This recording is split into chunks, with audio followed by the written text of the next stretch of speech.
रेवाड़ी शहर की गलियों में घूम रहे कुत्तों का आतंक इस कदर बढ़ चुका है कि शहर के वार्ड नंबर 16 व 17 में एक ही दिन के अंदर 10 से अधिक लोगों को कुत्तों ने अपना शिकार बना डाला, जिसके चलते अनेक महिलाएं गंभीर रूप से जख्मी हो गई। हम तस्वीर इसलिए नहीं दिखा रहे कि कुत्तों का हमला इतना खतरनाक था कि महिलाएं लहूलुहान हो गई, जो कि आपको विचलित कर सकती हैं। कुत्तों के बढ़ते आतंक व नगर परिषद अधिकारियों की अनदेखी से परेशान शहरवासी, खासकर महिलाएं बुधवार को मुख्य सफाई निरीक्षक दफ्तर पहुंची व अपना रोष व्यक्त किया। इस दौरान शहर के अनेक पार्षद भी मौजूद रहे। महिला पार्षदों ने कहा कि लोगों का घर से निकलना तक मुश्किल हो गया है, अधिकारी सुनते नहीं हैं, मनचाहे टेंडर छोड़ दिए जाते हैं, लेकिन कुत्तों को पकड़ने के लिए टेंडर की बात आती है तो टरका दिया जाता है। पार्षदों ने यहां तक चेतावनी दे डाली कि यदि जल्द ही कोई समाधान नहीं हुआ तो वह धरना देने से भी नहीं चूकेंगे। वहीं दूसरी ओर शहर में कुत्तों की बढ़ती संख्या पर नियंत्रण पाने के लिए 49,30,200 रुपये के टेंडर में भी पार्षदों ने गड़बड़ी के आरोप लगाए। महिला पार्षदों ने यहां तक कह डाला कि इसमें गड़बड़ झाला हुआ है, वह जांच होना जरूरी है। बता दें कि 20 जून 2022 को तब के डीएमसी की ओर से भी इस टेंडर की जांच के आदेश दिए गए थे।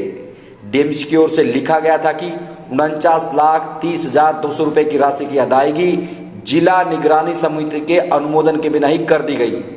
ऐसे में समझा जा सकता है किस तरह से करीब 50 लाख रुपए की राशि कुत्तों की नसबंदी के नाम पर खुर्द-बुर्द कर दी गई। इसका खामियाजा रेवाड़ी शहर के लोगों को भुगतना पड़ रहा है। रेवाड़ी शहर की एक भी ऐसी गली नहीं जहां पर कुत्तों की भरमार नहीं देखी जा सकती। आए दिन कुत्ते लोगों को अपना शिकार बना रहे हैं, लेकिन सवाल खड़ा होता है कि आखिर करीब 50 लाख रुपए के खर्च कर एक नसबंदी का टेंडर दिया गया, नसबंदी कहां पर हुई, आखिर इसकी जांच होना जरूरी है ताकि सच बाहर आ सके। अब आपको सबसे पहले दिखाते हैं किस तरह से चिफ दफ्तर पहुंची पूर्व चेयरपर्सन वार्ड 17 की पार्षद सुचित्रा चांदना ने क्या कहा। आखिर उन्होंने किस तरह से कहा कि वह बेबस है, पार्षदों का चुनाव ही खत्म कर देना चाहिए। मैम, हम यहाँ पर पहुंचे, क्या पूरा मसला है? मेरे वार्ड में कुत्तों ने इतना आतंक मचा रखा है और मैंने कितनी बार फ़ोन किया है, कोई सुनाई नहीं। मैंने सीएसआई साहब को भी फ़ोन किया और उनको वीडियो तक भी भेजी, जिसमें आपको मैं वीडियो दिखाऊं। इतना बुरा हाल है कि देखा ही नहीं जाता। आम पब्लिक से हम चुन के आए हैं तो जवाब हमें देना है। ये अधिकारी तो अपनी जान छुड़ा जाते हैं, पल्ला छुड़ा दिया जी, जब टेंडर लगेंगे देखी जाएगी। जब और कामों के लिए टेंडर लग सकता है तो इन कामों के लिए क्यों नहीं लग सकता? कि जो इमरजेंसी है जिसमें लोगों को इतनी दिक्कत आ रही है। क्या हुआ था, मतलब पूरा मसला क्या, किस कुत्ते ने काटने का मसला क्या था? ये एक कुत्ते हैं 2-4 जो इतनी बुरी तरह लेडीज को काट रहे हैं, पीछे से पकड़ लेते हैं। और मैं बहुत बार कमेटी में हम बोल चुके हैं, कोई सुनाई नहीं होती। आप पार्षद भी हैं, पूर्व चेयरमैन भी रह चुकी हैं, बावजूद इसके इस तरह सुनवाई क्यों नहीं हो रही? क्या कारण लगता है आपको? ये अधिकारियों की लापरवाही है। ये चाहते ही नहीं। मैं तो कहती ये नहीं चाहते कि पार्षद चुनाव। मैं तो कहती सरकार को ना इन कमेटियों को भंग कर देना चाहिए। अधिकारी राज रखे, अपने काम कराएं, ताकि हमारे भी ना चुनाव होंगे ना हम लड़ेंगे। मैं तो ये कहती हूँ। अभी सीएसआई दफ्तर आप आए हैं, क्या आश्वासन मिला यहाँ भी आपको? ये तो बोल रहे हैं कि कराएंगे, वो सीएसआई साहब तो है नहीं। तो ये साफ करें, टेंडर लगेगा तो देखेंगे, और हमारे वैसे बस की कुछ नहीं है। तो आगे का कदम क्या रहेगा? आप जिस तरह यहाँ पे आप महिलाओं के साथ पहुंचे हैं तो आगे तो हम नहीं, तो अगर नहीं मानेंगे तो हम यहाँ धरना देंगे बैठ के, और क्या करें? कमेटी में धरना देना पड़ेगा, धरना भी देंगे आम पब्लिक की आवाज उठाने के लिए। एक कुत्तों का आतंक से निपटने के लिए 49 लाख का एक टेंडर भी दिया गया था नसबंदी के नाम पर, लेकिन शहर में व्यवस्था बदलती हुई दिखाई नहीं। इसको लेकर क्या कहेंगे? नहीं, 49 लाख का जो टेंडर लगा है तो मेरे को तो साफ लगता है 49 लाख किसको कहते हैं? पब्लिक का पैसा है, उसकी जांच होनी चाहिए। उसमें टोटली फ्रॉड हुआ है, टोटली गड़बड़ी हुई है।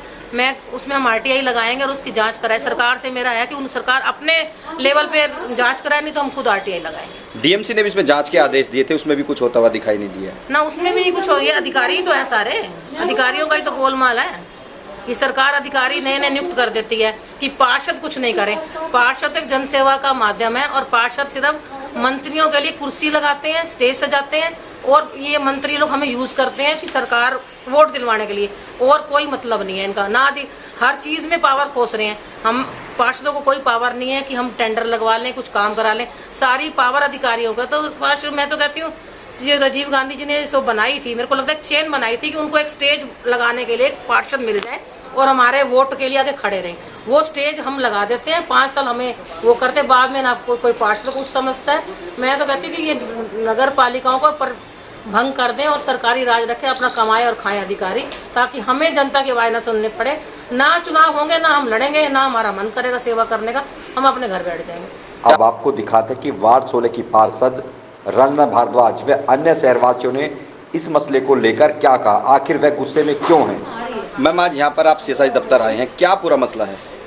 ऐसा है भाई साहब, बहुत दिन हो गए, इतने कुत्तों ने परेशान कर रखा है लोगों को, तो उस चक्कर में हम आए हैं कि भाई जब 49 लाख का टेंडर नशबंदी का लगा सकते हैं डॉग्स का, तो ये टेंडर क्यों नहीं लगाते कुत्ते पकड़ने का। आवारा पशुओं ने कितना गदर मचा रखा है। सुनना किसको पड़ता है? चेयरमैन को थोड़ी सुनना पड़ता है, हमको सुनना पड़ता है। आम आदमी हमारे पास आता है चल के। तो जिस तरह से लोग कह रहे हैं कि सुनवाई नहीं, तो पूरे शहर में कुत्तों का आतंक, इसमें कोई दो राय नहीं है, तो इसको लेकर पार्षद बेबस क्यों नजर आ रहे हैं? आखिर पार्षद भी कहीं ना कहीं जिम्मेदारी बनती है आप लोगों की। एक बात बताइए ना, पार्षद क्या कर सकते हैं? पार्षद तो चेयरमैन को ही अपनी कंप्लेंट करेंगे ना, टेंडर लगाना तो उनके हाथ में है ना। 49 लाख का एक टेंडर भी दिया गया था नसबंदी को लेकर, उसको लेकर क्या कहेंगे? क्योंकि शहर में व्यवस्था तो बदलती हुई दिखाई नहीं दी। बिल्कुल, अब हमारे को तो उस चीज का इतना पता नहीं है, क्या हुआ उसमें, कितनी डॉग्स करा उन्होंने, क्या नहीं किया। आपस में लोग सब तो यही कह रहे हैं कि उसमें कुछ ना कुछ गड़बड़ घोटाला है। क्या जांच की मांग करते हैं आप लोग? बिल्कुल करते हैं हम जांच की मांग। आंटी, क्या नाम है आपका? इंदिरा बत्रा, कहाँ से आए हैं? ये काजीवाड़ा से। क्या समस्या है, आप यहाँ पर पहुँचे हैं? भाई ये बच्चों को कुत्ते बहुत खा रहे, गली में निकलना भी बड़ा मुश्किल हो रहा है हमारा। बच्चे की कोई गरीब आदमी होता है, हो सकता है वो इतने महंगे टीके नहीं लगवा सकता, हॉस्पिटल में टीके हैं नहीं, तो वो गरीब आदमी क्या करेगा बेचारा। कब से इस तरह की समस्या आ रही है? 2.5-3 महीने हो गए। अपने पार्षद को शिकायत दी आपने? हाँ जी, शिकायत दी है, फोन पे फोन भी करते हैं, वो कहते हैं हमने आगे शिकायत करी, कोई सुनवाई नहीं हो रही अभी तक। क्या लगता है शिकायत सुनवाई क्यों नहीं हो रही है आपको? पता नहीं, अब ये सुनवाई तो भाई अब इतने लोग आए हैं तो हो भी सकती है सुनवाई, आश्वासन देते हैं भाई करेंगे। क्या नाम है जी आपका? मेरा नाम अनीता है। कौन सा मोहल्ला है आपका? अनीता पोपली, 17 वार्ड से हूँ मैं, सुचित्रा चांदना के वार्ड से। तो आज आप यहाँ आए, क्या मसला है आपका? आज हमारी ये सुबह से 2 कुत्तों ने 2-3 लेडीज को बिल्कुल खून से लथपथ कर दिया। अब गरीब आदमी कहाँ मरे, कोई सुनाई नहीं हो रही। हम कमेटी में हमारा बहुत परेशान हो चुके हैं, हम परेशान होके हम सारे गली वाले अब यहाँ होके आए हैं। आप अपने पार्षद के पास गए, उन्होंने क्या कहा? हमारे पास वो हमारे साथ आने को तैयार है, वो हम चलते हैं आपके साथ। उन्होंने भी कई बार, हम उनको भी कंप्लेन करते हैं, उन्होंने भी कई बार करी है, व्हाट्सएप भी उन्होंने कर दिया, फोटो भी भेज दी, हमने वीडियो बना के फोटो भेजी उनको, उन्होंने भी उसमें फोटो भेजी है। अब हम क्या कर सकते हैं, हमारे से कोई सुनाई हो नहीं रही। नगर परिषद का जिम्मा होता है तमाम व्यवस्थाओं को बनाने का, क्या वहाँ पे शिकायत की आपने? नगर परिषद में हम आए हुए हैं, आज नगर परिषद में ही बैठे हैं। जब तक हमारा नहीं होगा हम घर नहीं जाएंगे, चाहे कुछ भी हो जाए। रोहित रुस्तगी। क्या मसला है, आप यहाँ पर आप सीएसआई दफ्तर पहुँचे हैं? हमारी वार्ड में जो वार्ड नंबर 16 और 17 है, वो कुत्तों का आतंक इस हद तक हो गया है कि वो गलियों से निकलना ही मुश्किल हो चुका है। इसको लेकर आप लोगों ने कहाँ शिकायत दी अभी तक? इसको लेकर आज आए हैं यहाँ कमेटी में, हमने शिकायत करी है। आपके हमारे पार्षद हमारा साथ दे रहे हैं। जब इस संबंध में नगर परिषद अधिकारियों से बात करनी चाहिए, तो जहां नगर परिषद सचिव बैठक में व्यस्त होने का हवाला दिया, वहीं दूसरी ओर मुख्य सफाई निरीक्षक ने कहा कि नसबंदी के नाम पर कोई गड़बड़ नहीं हुई।